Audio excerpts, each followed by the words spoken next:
عیسیٰ علیہ السلام بنی اسرائیل کے آخری نبی ہیں.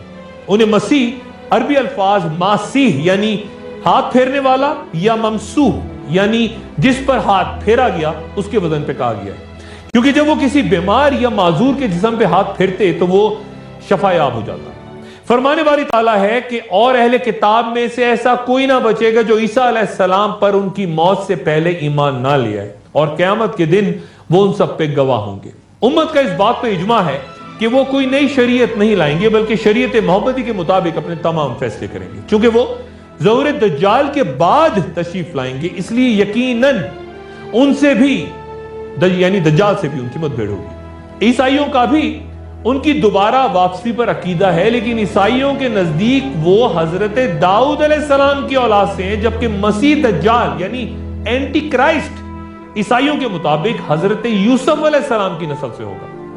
عیسائیوں کا ایمان ہے کہ عیسیٰ علیہ السلام کو صلیب دے دی گئی تھی اور پھر 3 روز بعد آسمان کی طرف انہیں اٹھا لیا گیا تھا. نزول عیسیٰ کے بارے میں بیان کر چکا کہ یہ تب ہوگا جب مسلمان ایک بڑے مارکے میں فتح یاب ہو کے قسطنطنیہ شہر کو عیسائیوں کے قبضے سے آزاد کروا چکے ہوں گے.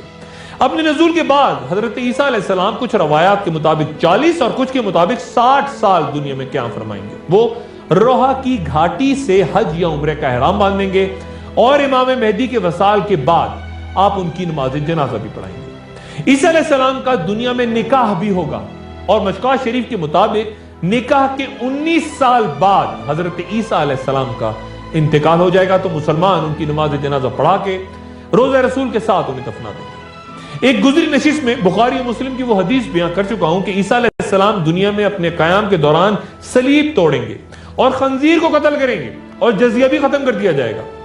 صلیب توڑے جانے سے مراد عیسائیت کی نفی ہے کہ دعوت صرف اسلام کی رہ جائے گی. اور خنزیر کے بارے میں توریت میں ہے کہ ناپاک ہے خنزیر تمہارے لیے، اگرچہ اس کا کھر 2 حصوں میں تقسیم ہے لیکن وہ جگالی نہیں کرتا، تم اس کا گوشت نہ کھاؤ اور نہ اس کے جسم کو ہاتھ لگاؤ. انجیل میں ہے کہ پطرس نے کہا ہرگز نہیں رب، میں نے کوئی غلیظ چیز نہیں کھائی. وہ عیسائی خنزیر کا گوشت نہیں کھاتے جن کا عقیدہ ہے کہ عیسیٰ علیہ السلام آسمان پہ اٹھائے جانے کے بعد 7ویں روز زمین پہ تشریف واپس لے آئے تھے. ہندو مت میں بھی خنزیر کھانے کی ممانعت ہے. اونچی ذات کے ہندو اسے ہاتھ تک نہیں لگاتے لیکن نچلی ذات کے چند ہندو اسے کھانا جائز سمجھتے ہیں. زرتشت مذہب کے لوگ بھی خنزیر سے مکمل پرہیز کرتے ہیں. پچھلے چند سالوں میں ہوئی تحقیق کے مطابق خنزیر میں کم سے کم 450 وبائی امراض پائے جاتے ہیں اور یہ جن مخصوص بیماریوں کے پھیلاؤ کا سبب بنتا ہے ان کی تعداد 75 سے زیادہ ہے.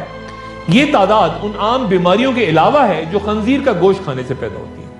یہ جانور نہ صرف گندگی کھاتا ہے بلکہ اسے یہ بھی پرواہ نہیں ہوتی کہ اس کی موجودگی میں دوسرے نر اس کی مادہ کے ساتھ کیا سلوک کرتے ہیں، جبکہ تمام جانور اپنی مادہ کا دفاع کرتے ہیں. علماء کے نزدیک اس کا گوشت کھانے سے غیرت اور شرم عموماً کم ہو جاتی ہے اور تبھی حضرت عیسیٰ علیہ السلام اس جانور کو مکمل طور پہ ختم کر دینے کا حکم دیں گے.